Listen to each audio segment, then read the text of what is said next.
Hello, Shirley Campbell here. I wanted to get online and just share my last experience with this COVID lockdown in the hotel that I've been in. It is now day 14. I made it. I am recording this rather than doing a live because the live time won't work. For most people will be asleep, except if you're in Australia.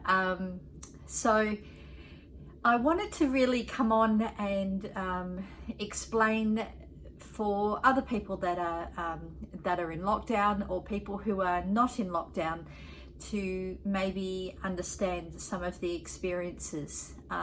If you've been following me, you'll know that one of my biggest challenges with this, having once I got through the airport security, etc., and actually landed in my hotel, to discover that this wall of glass, there are no windows that I can open, and I get claustrophobia. So being in this room where the door is that way for 9 meters and we're only supposed to open it to collect food from our brown paper bag, I a couple of times have had a conversation with somebody just to say hello, but they're discouraged from having any conversation. They want you to shut the door. So there've been good days and there have been bad days, to be honest. A couple of days ago, I really struggled. I discovered that, and I suppose if I thought about it, it made sense, but I discovered that they weren't going to clean the room. We got some paperwork to say after a week they'd come in and do a clean, vacuum and change sheets, etc. So I rang about this and said, it hasn't happened, and they said, oh no, we won't be entering your room at all. And I said, okay, well then could I have all the gear? So I opened up my door later that day to find a vacuum cleaner, a toilet brush that was brand new, they'd obviously bought it from a shop, some disinfectant, a tea towel, a set of sheets and new cover, towels, what else was it? Oh, dishwashing liquid. It occurred to them after a week of me being in here that I might want to clean something. And I guess that's the first day I've actually been angry of this situation. It's costing me $2,500 to stay in this room where it's basically a bed and most of the food is, I only eat a bit of it, and no choice of menu. These things are challenging, but I think what tipped me over the edge that afternoon is that I wanted to find out if I needed something extra. What did I need? Oh, there was something missing in the towel pack. Oh, I just needed something extra. And as I opened my door, there was a maid that was outside. She had her mask on and was walking past, and I said, oh, just checking, and she just looked straight through me, and then I repeated my question and she just pointed at the security guard and kept walking. So I think for me, that whole day, but it was very difficult to be treated like, because they won't speak to you in the security guard. It depends on the security guard. Some of them will just say politely, please close your door. Others won't answer your question, and I know that they're not supposed to engage, but for me, opening the door when I'm having a bit of an anxiety attack because I feel like I can't breathe, I open the door so that I can see something outside and get some air. That keeps me a bit sane because I don't know when it's coming. Anybody that suffers from claustrophobia, you'll know exactly what I mean. You just don't know. You'll be fine, and then all of a sudden it feels like you can't get a breath. So that particular day, to have those two events back on back was a struggle. And I went through the whole gamut of emotions. So I was angry that I had to clean my own room. I'm paying so much money for this room, and it keeps coming back to the fact that I'm not sick. You know, I've had 2 COVID tests now, one on day 2 and one on day 11, and they've both come back negative. So it's very difficult. And when I ask the question, every time I ask the question of the doctors and the nurses and everybody that keeps checking in, I don't understand. If it's negative, then I'm not at risk, then why can't I leave, or just at least stay within the hotel? But and they all have the same thing, that they won't answer.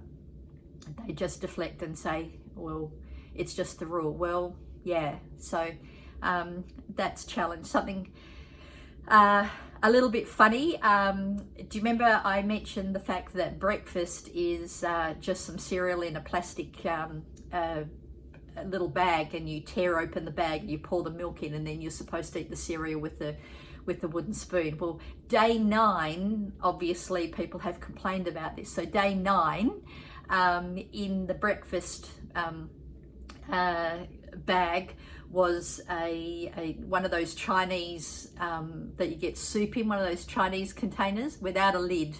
So that was in there for you to use as a bowl.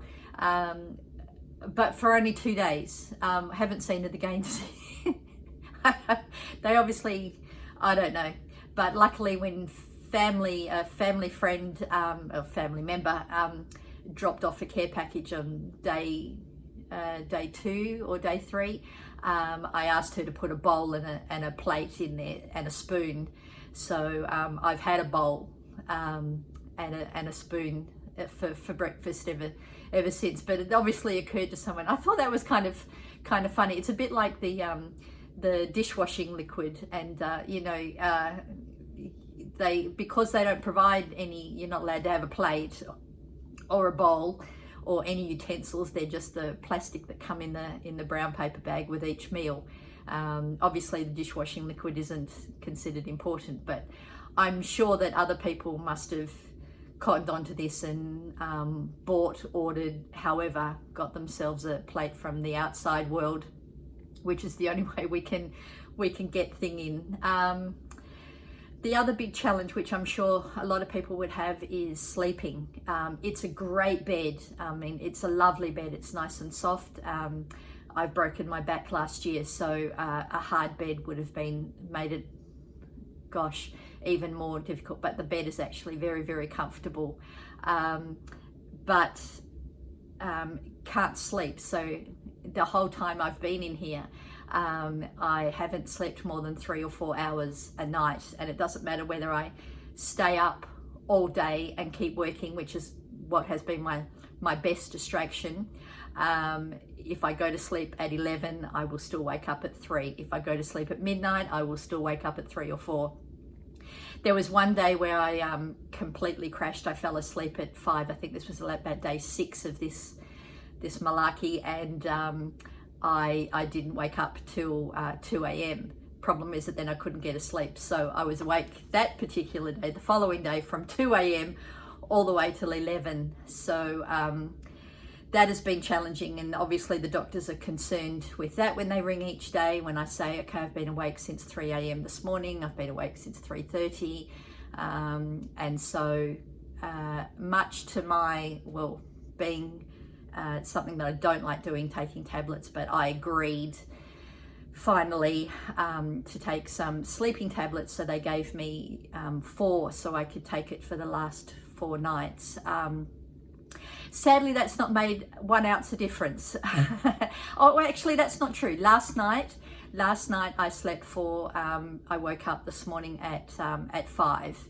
I don't know whether that's because I know that it's my last day, so maybe I slept a little bit more soundly. But so look, they tried. It didn't work. You know, it may be working for other people. I hope so. I hope if you're one of those people that are struggling with your sleep, that you know, just for the short term while you're in this crazy situation, that that it's worked. So this is not my normal. As you know, I try and be quite upbeat and have a little bit of makeup on, or try and look. I just thought I would get on this morning, and this is just me raw. not being all up like I usually am. Even though it's my last day,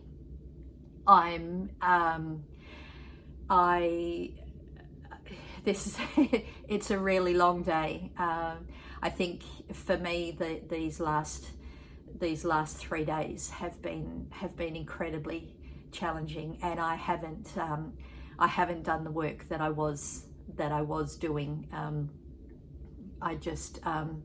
It's just a really long day, and I can't stay focused. I try and still be positive, and I post stuff on social media to still try and help other people, but not my usual encouraging everybody to do well. And I thought I would just you can see I'm a bit emotional today because it's hard. I'm a very social person. I get a lot from interacting with people. I found it difficult being in London for 3 months, being locked down in my flat. But at least I could get outside, and you're allowed to go for a walk. They let you do that, and I would talk to people as we would pass. I at least got some sort of interaction. And for the last month, we've been allowed to go out. So, I've been meeting my friends at coffee shops and maintaining, social distancing and masks and hand washing and, doing all the right things. But this locked in a room with and not allowed to see or speak to people, this has been very, very challenging. And I'm so glad that tonight that I'll be let out. I have to still go through, nurses apparently are coming to my room, and they'll do another health test check. There are some more forms to fill in, and once I get a certificate that the nurses then provide, I put that together with the form that I filled in, and that I go downstairs at my designated time, and I give apparently the army a guarding. I don't know, but I've been told that we have army personnel guarding our foyer downstairs. You provide those 2 documents to them, and they let me get out the door to the arms, thank goodness, of my daughter, who was picking me up tonight, who I can't wait to see and hug, because she lives here in Perth with her partner. So very, really, really looking forward to that. Now, I've probably been going on too long, so it's been about 12 minutes, I can see. So for those of you that are still in, you've got some days, I wish you good luck and hang in there. I know everybody says that, people say it to me, it doesn't really help, but you will make it. Thank goodness for coffee. I must say something that is, trying to find some nice things. I sound like a very odd person, but I'm allergic to full cream milk. So from day one, trying to get skim milk to my room for my coffee and for my breakfast has been just an ongoing drama. It depends who's on at the kitchen that day. Sometimes I get my little cup and they've poured skim milk and they've written it on the cup, so I know I'm good for the day. Other days it's full cream milk. One day when I rang up and said they've got it wrong again, they've sent full cream milk, could you please send up some skim milk? They sent up a brown paper bag with those UDL things, and there are 8 full cream milk in there. So I ring back and say, something got lost in translation. This is what I'm actually allergic to. I need, intolerant to. Could I have some skim milk? So I waited about 4 hours, still no milk. So I'm drinking green tea because I can't drink the milk. So I ring back and say, look, this still hasn't worked. Still nothing. We got to the evening and there was UDL skim milk. And I ring back and say, look, thank you for sending that up with dinner, but it actually tastes revolting. It is skim milk, but it tastes awful. a couple of days ago, they sent me a litre up of fresh skim milk. Could I please have that again? Nothing. So about 9 o'clock that night, I ring again, and thank goodness I got another lady, a different person on reception, who is the lady, you know her, because when you ring, she always says, "Hello Shirley, how are you doing today?" And that makes my day. I just love it when she's on duty. She's just so lovely, just to hear your name, you know. So that personal connection, you know, it's so important. Bless her little cotton socks. She went down the shop and actually bought a litre of skim milk, and then had it delivered up here. I don't know whether she obviously bought it out of her own money, because I haven't been billed for it. But you know, just lovely. And it's those little things that that keep you going. Just as the woman that pointed and wouldn't speak to me drops you down into a hole, so is the, you know, you get a lovely person on reception who lifts you up. So that's you know, I want to end with something positive. Keeping your mind positive. I've continued to dance, which is a bit crazy. So I put on, there's a Keith Urban song called "The Fighter." I don't know whether some of you will recognize it. So I play that, and then I dance around, and up and down the passage, and I have a big mirror, and I dance and look at myself in the mirror and go, you know, you're an idiot. But so some dancing will be required in a little while, I think.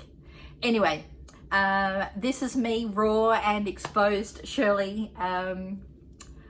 I will see you on the other side. Have a great day, everyone. Bye-bye.